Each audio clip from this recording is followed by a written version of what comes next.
Terlihat sebuah jalan yang dipenuhi warga. Kerumunan tampak ramai, dipenuhi rasa antusias. Para warga bersorak menyambut kedatangan rombongan kesatria.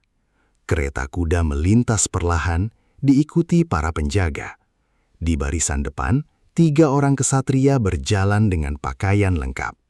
Di antara mereka, kesatria Delbert menjadi pusat perhatian. Para warga memujinya, sementara sorakan para wanita terdengar jelas mengagumi dirinya. Adegan berpindah ke area kastil. Di halaman depan kastil, ketiga kesatria berdiri di hadapan para warga.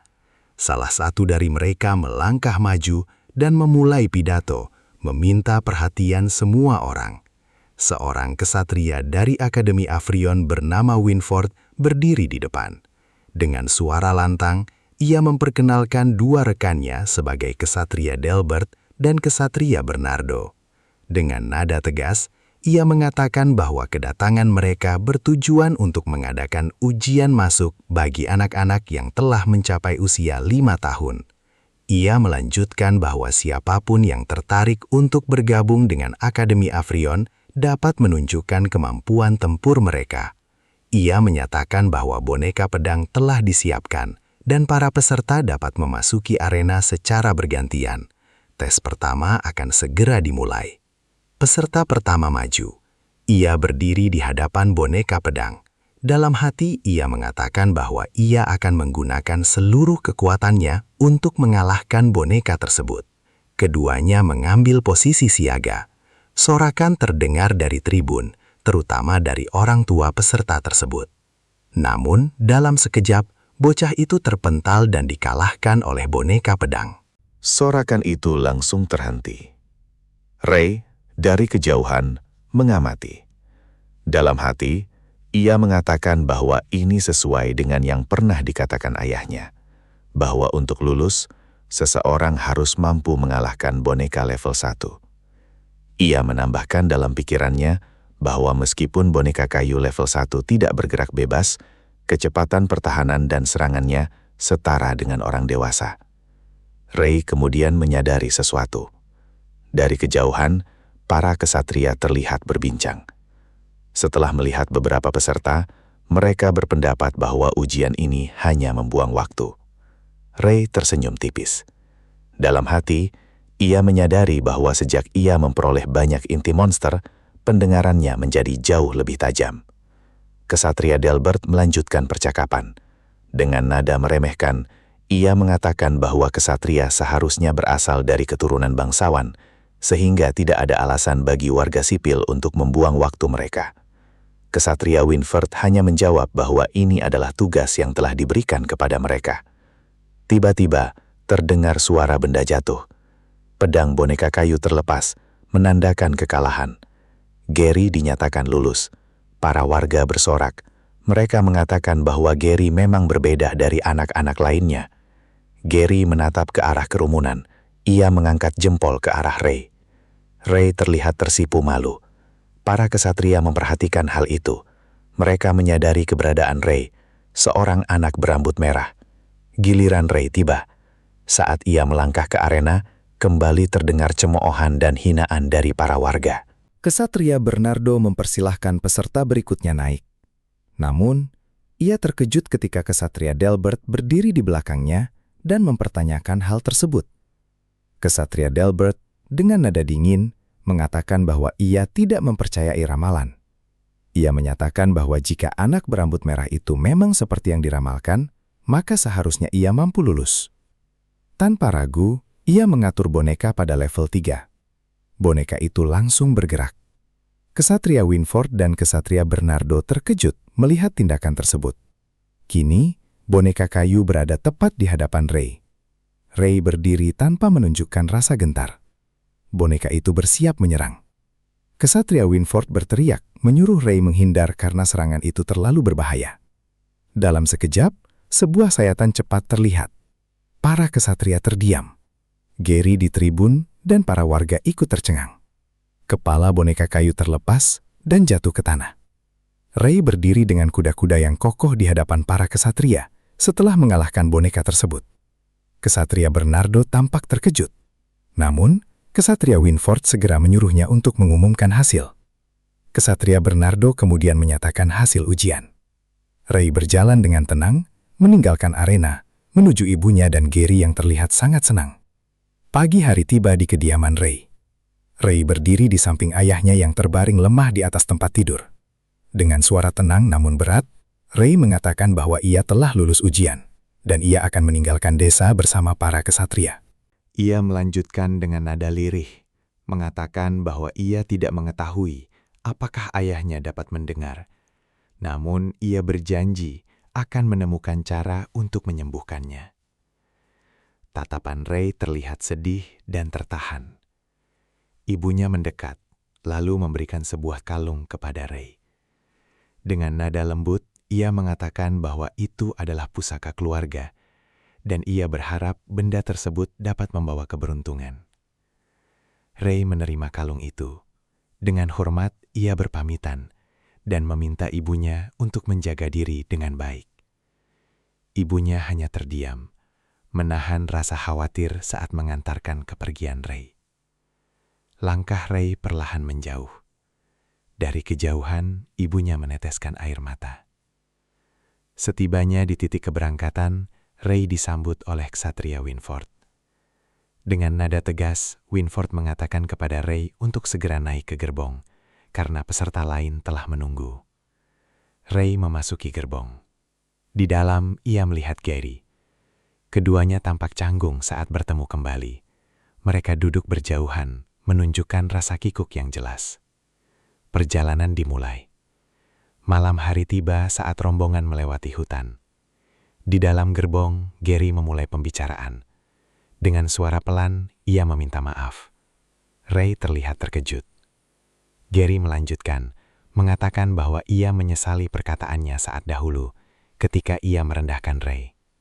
Dengan sopan, Gary menundukkan kepala, menyampaikan permintaan maaf dengan tulus.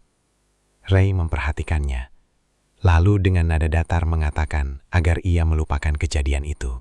Ray kemudian mengalihkan pembicaraan. Ia bertanya tentang Amy, dan apakah ia tidak mengantar Gary hari itu. Gary terlihat heran. Ia menjawab bahwa Amy telah berangkat lebih dahulu untuk bersekolah di Akademi Rowland. Ray terdiam. Dalam hati, ia mengatakan bahwa Amy tidak pernah memberitahunya bahwa ia memiliki bakat sihir. Tiba-tiba, suasana berubah. Para kesatria di luar menyadari sesuatu.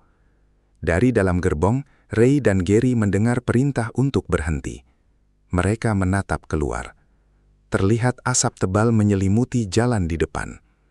Dengan nada waspada, mereka bertanya-tanya apa yang terjadi.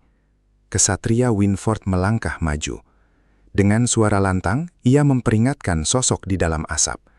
Ia menyatakan bahwa mereka adalah rombongan Akademi Afrion, dan memerintahkan orang tersebut untuk memperkenalkan diri. Di dalam asap, terlihat bayangan seseorang berdiri. Perlahan, asap memudar. Seorang perempuan muncul di hadapan mereka. Dengan suara lemah, ia meminta pertolongan. Ia mengatakan bahwa dirinya adalah seorang petualang dari Guild Tanpa Jejak, dan memperkenalkan dirinya sebagai Anne Wardek. Kesatria Bernardo bertanya dengan tegas apa yang telah terjadi. Anne menjawab bahwa timnya diserang oleh binatang Nether Shadow. Kesatria Bernardo terlihat serius. Ia mempertanyakan mengapa monster tersebut muncul di wilayah ini, karena sebelumnya mereka tidak menemukannya. Kesatria Delbert dengan nada percaya diri mengatakan bahwa para monster menjauh karena merasakan aura mereka. Ksatria Winford kemudian menawarkan tumpangan kepada Anne, mengatakan bahwa mereka akan menuju kota Rainy. Anne menerima tawaran tersebut. Di dalam gerbong, Gary bertanya mengapa mereka menuju kota Rainy, padahal tujuan mereka adalah Akademi Ksatria. Ksatria Delbert yang mendengar pertanyaan itu menjawab dengan nada sinis bahwa mereka tidak akan langsung mengirim anak-anak seperti mereka ke garis depan. Ksatria Winford menjelaskan bahwa Akademi Ksatria Afrion berada di wilayah perbatasan, sehingga kemungkinan perang selalu ada. Ia menambahkan bahwa mereka akan dilatih di kota Rainy selama 10 tahun untuk menguasai dasar-dasar bertarung sebelum melanjutkan ke akademi utama. Ray terdiam. Dalam hati, ia mengatakan bahwa bagi seekor naga, 10 tahun bukanlah waktu yang berarti. Namun bagi manusia, waktu itu terlalu panjang. Ia menyadari bahwa ayahnya mungkin tidak dapat bertahan selama itu. Perjalanan kembali berlanjut di tengah kabut malam. Gary berbicara lagi. Dengan nada khawatir, ia mengatakan bahwa hanya seorang pemanah yang selamat dari serangan sebelumnya. Ia teringat bahwa ayah Ray juga diserang oleh Nether Shadow. Ia menambahkan bahwa ia tidak ingin membayangkan apa yang akan terjadi jika mereka bertemu makhluk itu di perjalanan. Tiba-tiba, sebuah kaki besar terlihat menapak di tanah di depan rombongan. Ray menyadari sesuatu. Ksatria Winford segera berteriak. Dengan suara tegas, ia memerintahkan seluruh ksatria untuk bersiap dalam mode tempur, karena terdapat makhluk besar di depan. Di dalam kabut, beberapa sosok Nether Shadow mulai terlihat. Makhluk-makhluk itu berdiri diam, menatap tajam ke arah rombongan.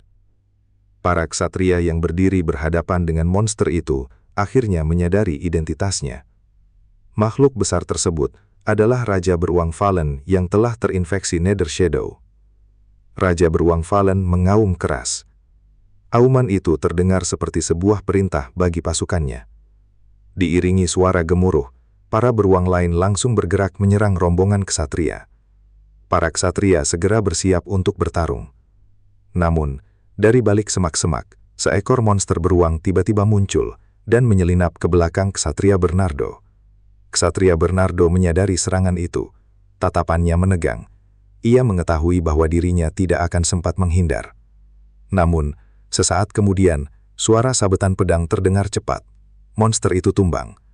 Ray berdiri di belakang ksatria Bernardo setelah berhasil menebas monster tersebut.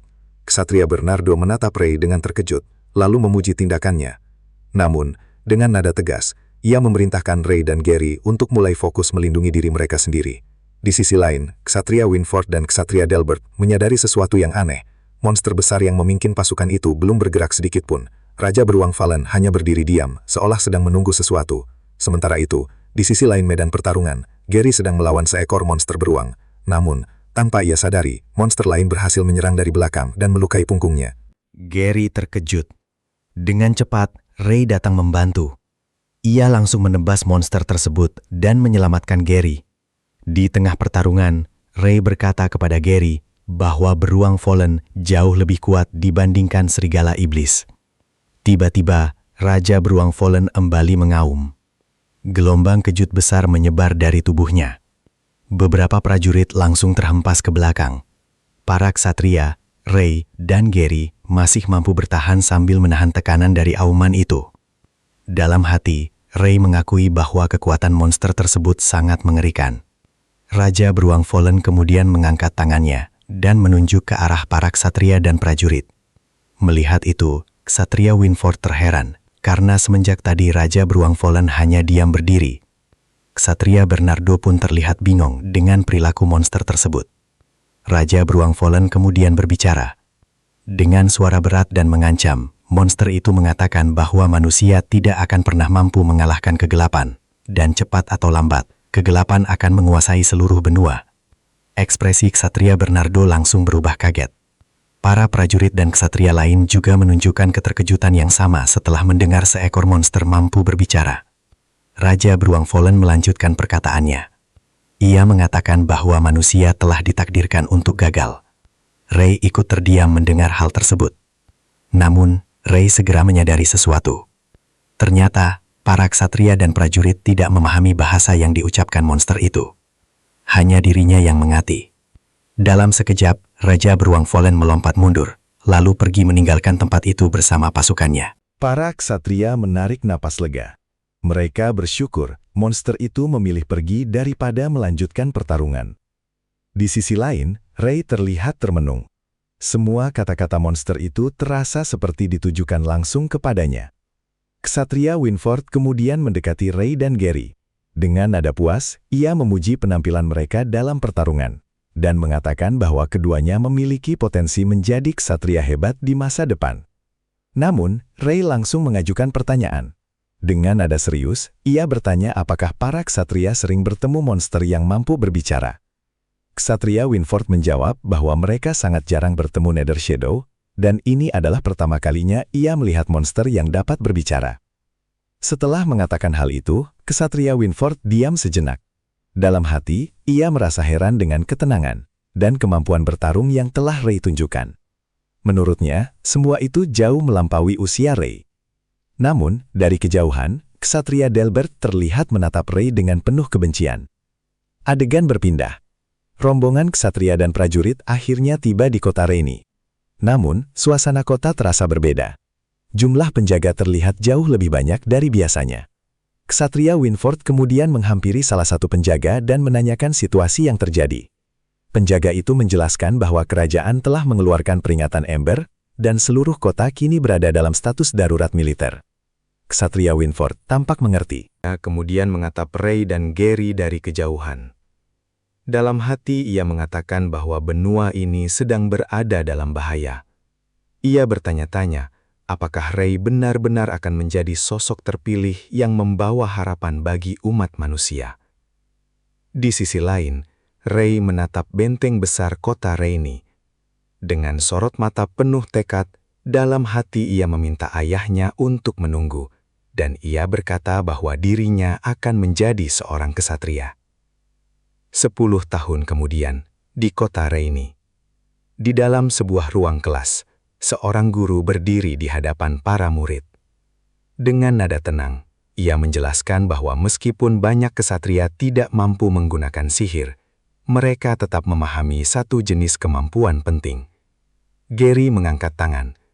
Dengan percaya diri, ia menjawab bahwa kemampuan itu adalah Qi. Ia menjelaskan bahwa Qi mampu memperkuat tubuh, meningkatkan sensitivitas indera, bahkan memungkinkan seseorang melampaui batas manusia dalam waktu singkat. Guru itu mengangguk puas. Ia kemudian melanjutkan pertanyaannya, menanyakan mengapa Qi baru boleh diolah setelah seseorang berusia 15 tahun. Kali ini, pertanyaan itu diarahkan kepada Ray. Namun, Gary langsung membeku.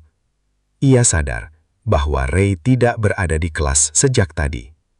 Dengan nada gugup, Gary berdalih bahwa Ray sedang pergi ke kamar kecil. Guru itu menghela napas kecil, lalu mengalihkan pertanyaan kepada Naslavia. Naslavia berdiri dengan tenang. Dengan suara jelas dan penuh keyakinan, ia menjelaskan bahwa Qi memberikan beban besar terhadap tubuh manusia. Karena itu, pengolahan Qi baru aman dilakukan setelah usia 15 tahun, saat organ dalam telah berkembang sempurna dan mampu menerima tekanannya. Guru itu memuji jawaban para murid. Namun, tatapan Naslavia perlahan mengarah ke bangku Ray yang kosong. Adegan berpindah. Di tengah hutan yang dipenuhi suara air terjun, seseorang berdiri di dekat aliran sungai. Di hadapannya, seekor serigala iblis bernama Nova sedang menyerang monster babi hutan. Atas perintah tuannya, Nova melesat maju. Dengan lompatan cepat, cakarnya menghantam tubuh monster itu tepat sasaran. Monster babi hutan langsung tumbang. Seketika, sebuah notifikasi muncul di hadapan pria tersebut, menawarkan pilihan untuk menyerap inti monster. Tanpa ragu, ia menerimanya. Energi dari inti monster mulai mengalir ke seluruh tubuhnya. Pria itu kemudian mengelus kepala Nova sambil memuji bahwa pekerjaannya sangat bagus. Dengan nada santai, ia berkata bahwa latihan untuk hari ini akan diakhiri. Ia menambahkan bahwa jika dirinya terlambat kembali, seseorang pasti akan marah kepadanya. Namun, sebelum ia pergi, suara langkah terdengar dari belakang. Ksatria Winford bersama beberapa prajurit muncul dari balik pepohonan. Ksatria Winford tersenyum kecil. Ia berkata bahwa dirinya tidak menyangka akan bertemu orang tersebut setelah perjalanan panjang. Ia memuji kemampuan orang itu yang mampu menyelinap keluar dari kota meski penjagaan sangat ketat. Kini terlihat jelas bahwa orang tersebut adalah Ray. Ray membalas dengan senyum tipis. Ksatria Winford berkata bahwa 10 tahun telah berlalu dan Ray kini tumbuh jauh lebih tinggi. Ray kemudian membalas dengan santai, mengatakan bahwa Ksatria Winford bahkan tidak memiliki satu kerutan pun meski waktu telah berlalu selama 10 tahun. Saat mereka berbincang, Ksatria Winford tiba-tiba mengatakan bahwa ia sempat mampir ke rumah Ray. Langkah Ray langsung terhenti. Dengan nada tenang, Ksatria Winford melanjutkan bahwa kondisi ayah Ray tidak semakin memburuk. Ia juga mengatakan bahwa ibu Ray masih merawat ayahnya dengan baik. Dan ibunya meminta Winford menyampaikan pesan agar Ray tidak terlalu khawatir. Wajah Ray terlihat lega. Dengan tulus, ia berterima kasih kepada Ksatria Winford. Namun, di dalam hati, Ray berkata bahwa selama 10 tahun terakhir, ia terus berlatih tanpa henti dalam kondisi apapun. Meski demikian, ia masih belum berhasil membangkitkan satu kemampuan baru pun. Ia merasa semuanya masih kosong seperti awal. Tiba-tiba, Ksatria Winford merangkul pundak Ray dengan hangat. Dengan nada santai, ia berkata bahwa mereka akan kembali ke kota bersama. Karena besok, Ray dan murid lainnya akan berangkat menuju Akademi Afrion. Mereka kemudian berjalan melewati hutan menuju kota. Adegan berpindah ke dalam kota. Seorang pria terlihat sedang panik berbicara kepada penjaga gerbang. Dengan nada kesal, ia mempertanyakan bagaimana seorang anak kecil bisa keluar kota begitu saja dan diizinkan oleh para penjaga. Penjaga mencoba menjelaskan, namun pria itu terus berdebat dan mengatakan bahwa anak tersebut sangat spesial, sehingga harus diawasi lebih ketat.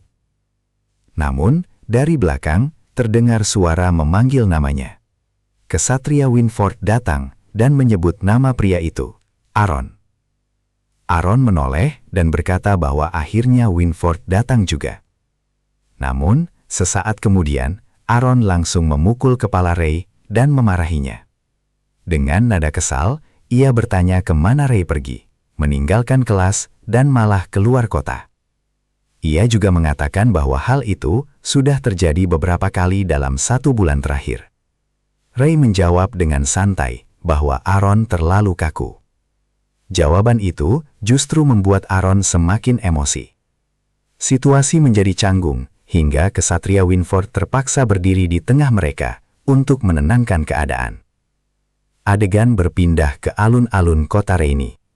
Para murid dikumpulkan di tempat tersebut. Di sana, Gary bertemu dengan Ray. Dengan nada santai, Gary berkata bahwa Ray kembali lebih cepat hari ini, lalu bertanya apakah ia tertangkap lagi. Ray menjawab dengan santai bahwa dirinya hanya sedang tidak beruntung. Dari kejauhan, Naslavia terlihat memperhatikan Ray dan Gary tanpa mengatakan apapun. Tak lama kemudian, seorang petugas maju ke depan para murid. Ia memperkenalkan dirinya sebagai Lensi. Dengan nada dingin dan tegas, ia mengatakan bahwa mulai besok, dirinya akan menjadi pemimpin rombongan menuju Akademi Ksatria Afrion. Ia menambahkan bahwa jika mereka tidak ingin sesuatu yang buruk terjadi selama perjalanan, maka semua murid harus mematuhi seluruh perintahnya. Di sisi lain, seorang penjaga mendekati Ksatria Winford dan bertanya, apakah jalur perjalanan telah dipilih. Dengan percaya diri, Ksatria Winford mengatakan bahwa mereka akan melewati jalur rawa-rawa. Penjaga itu langsung terkejut. Dengan nada tidak percaya, ia mengatakan bahwa bukankah terlalu berbahaya bagi anak-anak seusia mereka untuk melewati jalur tersebut? Ksatria Winford tersenyum kecil. Dengan nada tenang, ia menjawab bahwa jika mereka ingin menjadi ksatria, maka mereka harus mampu melewati beberapa ujian terlebih dahulu. Adegan terakhir memperlihatkan beberapa murid berambut merah berdiri di tengah kerumunan. Di antara mereka, Ray berdiri sambil menatap lurus ke depan. Hari itu akhirnya tiba. Hari di mana para murid akan berangkat menuju Akademi Ksatria Afrion. Di dalam gerbong, Ray terlihat duduk bersama beberapa rekannya. Beberapa murid mulai bergumam, mempertanyakan mengapa mereka tidak menggunakan alat teleportasi untuk menuju akademi. Salah satu murid bahkan membandingkannya dengan Akademi Rowland yang memiliki fasilitas teleportasi. Namun, Naslavia tiba-tiba berbicara dengan nada menyindir. Ia menjelaskan bahwa Akademi Afrion berada di wilayah perbatasan. Jika alat teleportasi dipasang di sana dan Akademi jatuh ke tangan musuh, maka musuh dapat dengan mudah berpindah ke berbagai wilayah negeri. Para murid terdiam. Mereka baru menyadari alasan sebenarnya. Gary kemudian menatap Naslavia. Ia merasa Naslavia sempat melirik ke arah dirinya dan Ray yang sedang tertidur di dalam gerbong. Sore hari tiba. Rombongan berhenti di tengah perjalanan. Para ksatria mulai berteriak, memerintahkan seluruh murid untuk turun dan mempersiapkan kemah. Di tengah kesibukan membangun kemah, Gary mendekati Ray dan berkata bahwa Naslavia terus mencuri-curi pandang kepadanya. Ray menatap heran dan bertanya mengapa Naslavia melakukan hal itu. Gary berkata bahwa jika Ray tidak percaya, maka ia harus melihat ke belakang. Seketika, mereka berdua menoleh. Naslavia yang sedang memperhatikan Ray langsung tertangkap basah. Ia terkejut dan segera memalingkan wajah dengan salah tingkah. Gary tersenyum puas melihat reaksinya. Namun, Ray hanya berkata dengan nada datar bahwa hal itu pasti terjadi karena rambut merah miliknya. Gary langsung menyanggah. Ia mengatakan bahwa bukan hanya Ray yang memiliki rambut merah di tempat itu. Di tengah kerumunan, terlihat beberapa murid lain berambut merah. Duo Huang berdiri sambil berbincang di tengah rombongan. Ian terlihat membantu rekan-rekannya membangun kemah. Sementara Kyle tampak bersemangat membawa perlengkapan. Ray berkata bahwa perkataan Gary memang ada benarnya. Namun hal itu tidak terlalu penting baginya. Gary kemudian menggoda Ray. Dengan senyum jahil, ia bertanya, apakah Ray benar-benar berpikir seperti itu? Karena menurutnya Naslavia cukup cantik. Adegan berpindah. Di balik reruntuhan dekat area rawa, dua orang murid diam-diam menyelinap keluar dari rombongan. Mereka mencium bau menyengat yang berasal dari arah sebuah kolam besar. Saat melihat ke depan, mereka menyadari bahwa tempat itu adalah rawa luas tanpa ujung. Tiba-tiba, kesatria Lensi muncul dari belakang mereka. Keduanya langsung terkejut. Dengan nada dingin dan mengancam, Lensi mengatakan bahwa tempat itu memang rawa berbahaya. Ia kemudian memerintahkan mereka untuk segera kembali ke perkemahan, membangun kemah mereka, dan segera beristirahat. Malam hari tiba. Api unggun menyala di tengah perkemahan. Seorang penjaga terlihat mengawasi area sekitar dari tempat yang tinggi. Namun ia seperti melihat sesuatu diam-diam keluar dari area perkemahan. Di balik reruntuhan, Ray terlihat bersembunyi sambil tersenyum kecil. Dengan nada santai ia berkata dalam hati, bahwa keluar dari area perkemahan ternyata sangat mudah. Bahkan tanpa perlu bersembunyi dari para penjaga. Namun saat ia hendak melangkah pergi, seseorang menahan tangannya. Naslavia berdiri di belakangnya. Dengan nada serius, Naslavia bertanya mengapa Ray pergi selarut ini dan hendak pergi kemana. Ray menjawab dengan tenang, bahwa dirinya ingin berburu monster.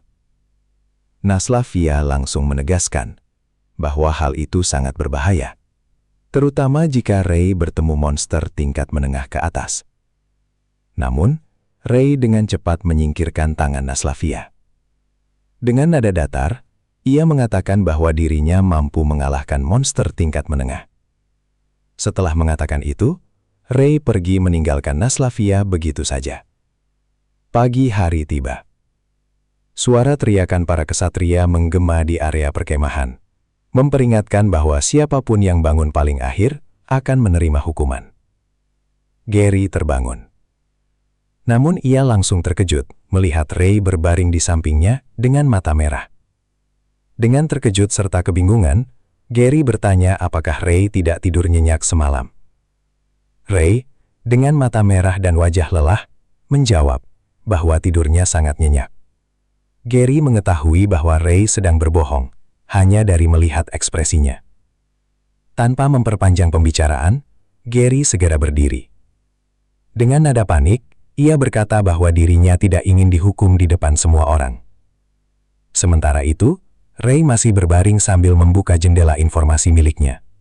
Dalam hati, Ray berkata bahwa dengan kecepatan seperti ini, ia dapat menyerap inti monster tingkat pemula hingga batas maksimal sebelum tiba di Akademi Aphrion.